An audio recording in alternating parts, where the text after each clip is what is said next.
Bon, on va tenter, mince. On va tenter une recette de pain de mie. Alors, je vais prendre pour mesure de référence un pot food spring de pâte à tartiner food spring. Alors déjà, je vais prendre un verre d'eau, un verre de farine, mis dans la casserole. Alors maintenant, ce qu'on va faire, c'est qu'on va chauffer.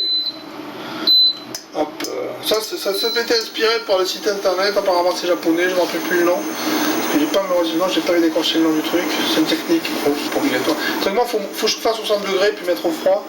Moi, je vais pas vraiment faire ça comme ça. Théoriquement, c'est pas ça les proportions qu'il faut faire. Là-dessus, j'ai mis le premier truc qu'on a fait, là, qu'on a cuit à 60 degrés. D'abord, je mets ça au fond. Voilà, donc là, on a le pot, le beurre, j'ai rempli, donc il y avait du beurre, et j'ai rempli avec... Ce que je mets là, c'est le lait et le beurre. Hop, il y en a un morceau qui reste au fond. Donc voilà, il y a le beurre.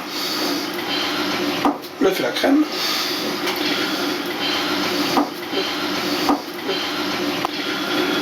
Alors on peut voir que c'est très liquide déjà.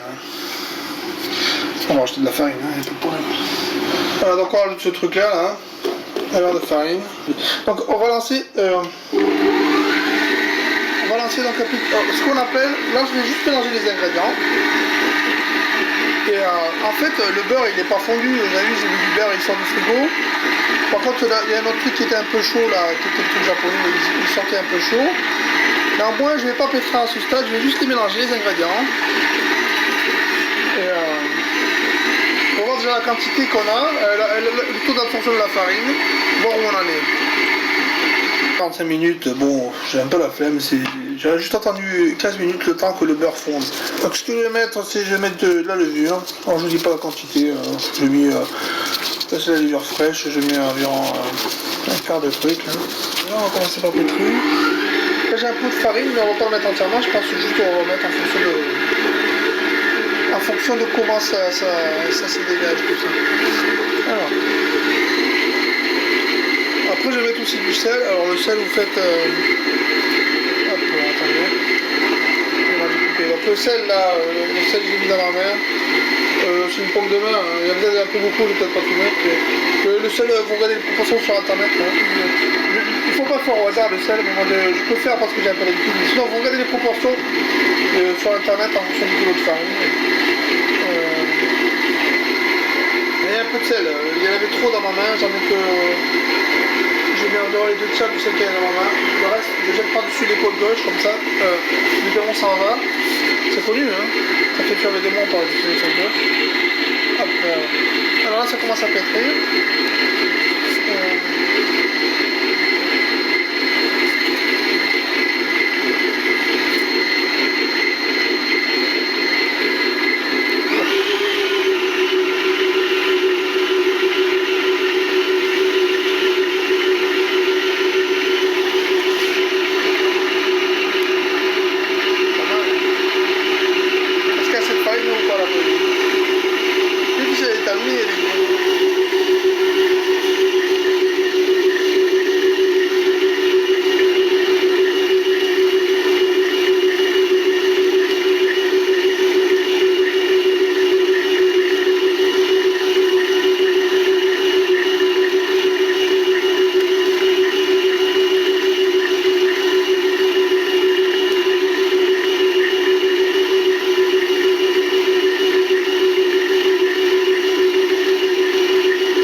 va-t-il y arriver?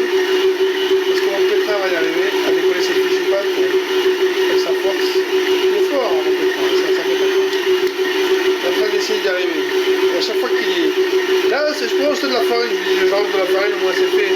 Parce que si je la rajoute, je vais dire, il n'aura pas à faire ce travail de déchirement de pâte.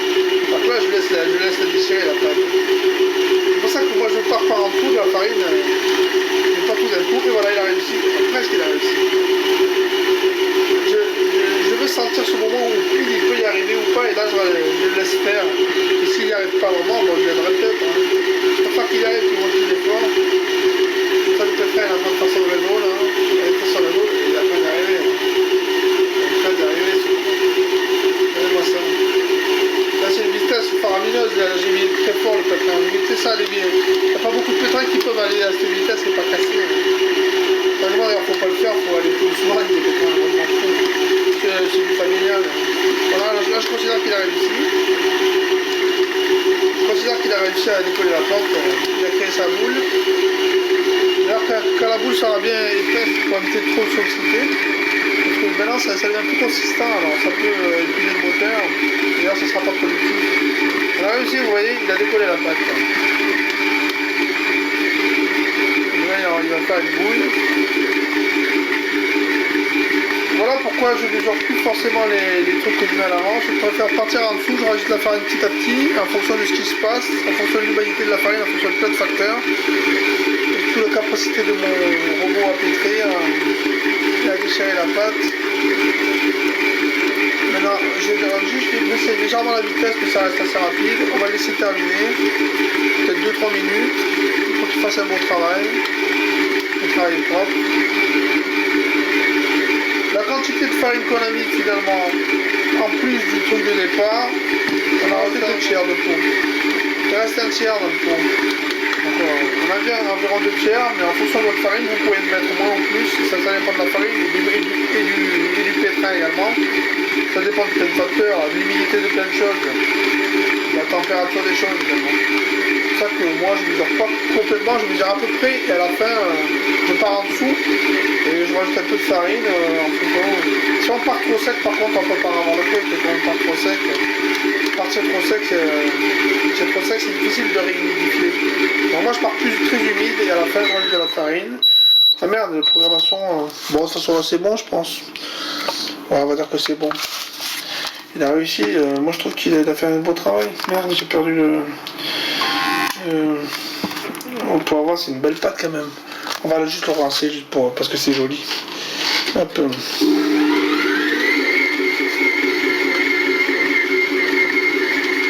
Elle s'est décollée la pâte. Elle est forte.